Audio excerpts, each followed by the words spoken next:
Following the Civil War, the implementation of Jim Crow laws in the South drove significant numbers of African Americans to migrate to the North. This influx, later known as the Great Migration, brought more than 300,000 Southerners to northern cities, transforming them into major centers of African American culture. One such location, Harlem, rose to become the most prominent of these communities. Prior to Harlem's cultural shift, African drum traditions in New Orleans evolved into a new style of music, jazz. With the rise of brass bands, the sound shifted to feature the cornet, clarinet, and trombone, blending ragtime with improvisation. The original Dixieland Jazz Band, a New Orleans group, became the first to record jazz in New York City, earning widespread acclaim and inspiring performers in Harlem. This led to the Jazz Age in the Roaring Twenties, a time of booming economic success. Prohibition fueled the rise in clubbing and underground markets, turning Harlem into a cultural magnet. This allowed for a new burst of nightlife and creative energy, sparking the Harlem Renaissance. Tensions between black artistic expression and white patronage made Harlem a focal point for debates regarding race, identity, and equality. Racial discrimination was still present in government and law enforcement, unjustly targeting African Americans. Many high-end venues, such as the Roseland Ballroom, enforced whites-only policies. Those who were excluded often had no choice but to seek entertainment in run-down illegal nightclubs. This was the problem that Moe Gale and Charles Buchanan aimed to solve. These two men were united by the vision of a luxury space where jazz could be enjoyed by all, regardless of race. Although the site they chose was a former junkyard, they transformed it into a ballroom worthy of its reputation as the world's finest. On March 12, 1926, on Lenox Avenue in the heart of Harlem, Gale and Buchanan opened the Savoy Ballroom to all. The Savoy Ballroom became a defining site of revolution, reaction, and reform in the Roaring Twenties. As an integrated space, its diversity in music, patrons, and ideas sparked cultural innovation, exposing racial backlash. The Savoy not only transformed the development of jazz, but also reshaped the social constructs of the era, giving an entire community the chance to build a new culture. The Lindy Hop was a partner dance popularized at the Savoy Ballroom. Known for its fast footwork and energetic cadence, it quickly became a nationwide hit, bringing people of different races together through a unified jive. As Lindy Hop star Norma Miller said, "It doesn't matter whether you are white or black or even Muslim. The Lindy Hop was for everyone, marking a cultural shift that challenged racial boundaries through shared entertainment." Alongside the teamwork of the Lindy Hop, the Savoy also became known for its Battle of the Bands, where two groups competed to outswing each other. Unlike other clubs where bands performed solo, these battles created a competitive atmosphere. Visiting bands faced the Savoy's house band, with the most prominent one led by legendary drummer Chick Webb. On May 11, 1937, his jazz ensemble faced off against virtuosic clarinetist Benny Goodman and his band in one of the most famous battles of all time.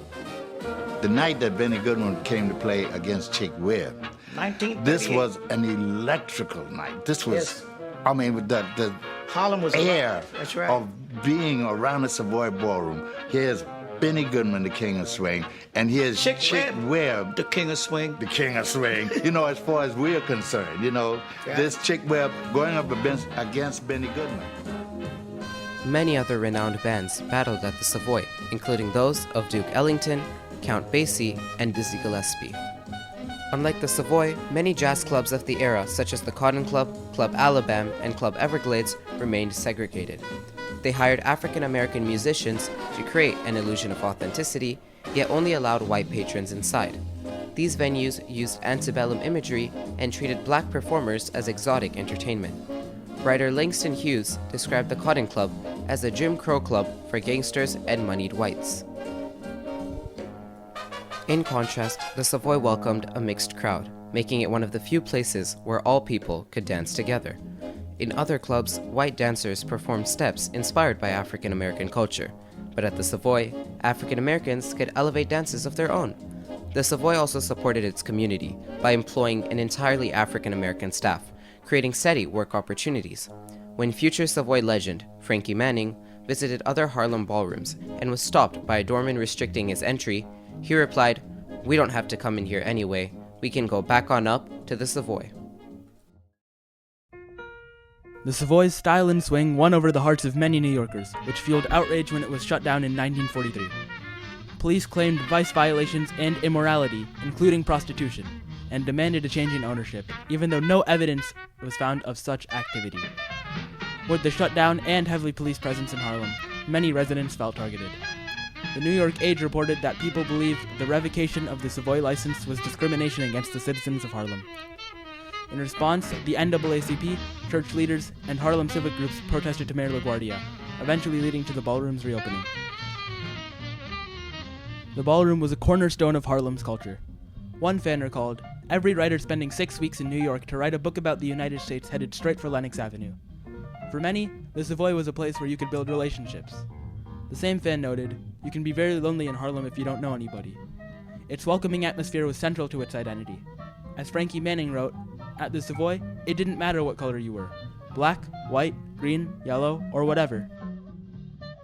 The ballroom was run by Mo Gale, Jay Fagan, and Charles Buchanan, of Jewish, white, and Caribbean descent, respectively.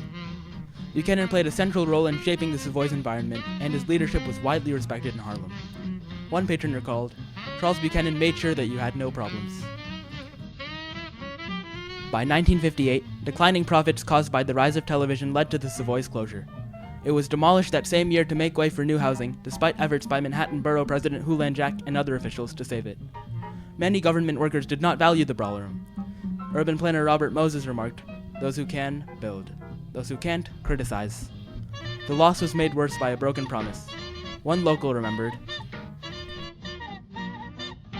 They told us, they said they were going to go up there and move the Savoy on the other side of the street. They ain't never moved shit.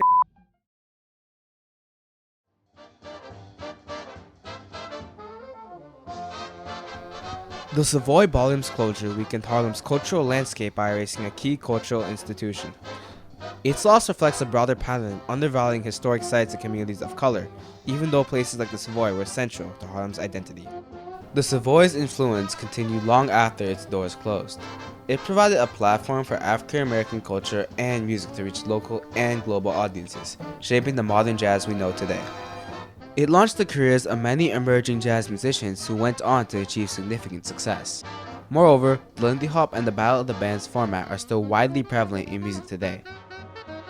Beginning in the 1920s, Whitey's Lindy Hoppers, a dance troupe formed by Savoy ballroom dancers, showcased black artistry internationally and challenged racist stereotypes through cultural innovation.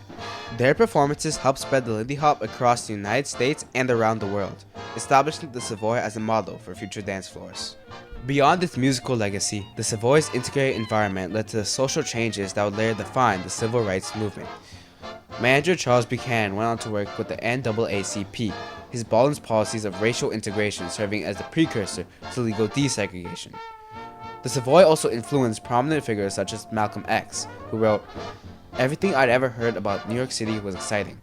Things like Brothers Bright Lights and the Savoy Ballroom and Apollo Theater in Harlem, where great bands played." A shared love for music and dance on Lenox Avenue rose above racial divides and gave a vision of harmony across people of all backgrounds, an idea which would reshape America forever.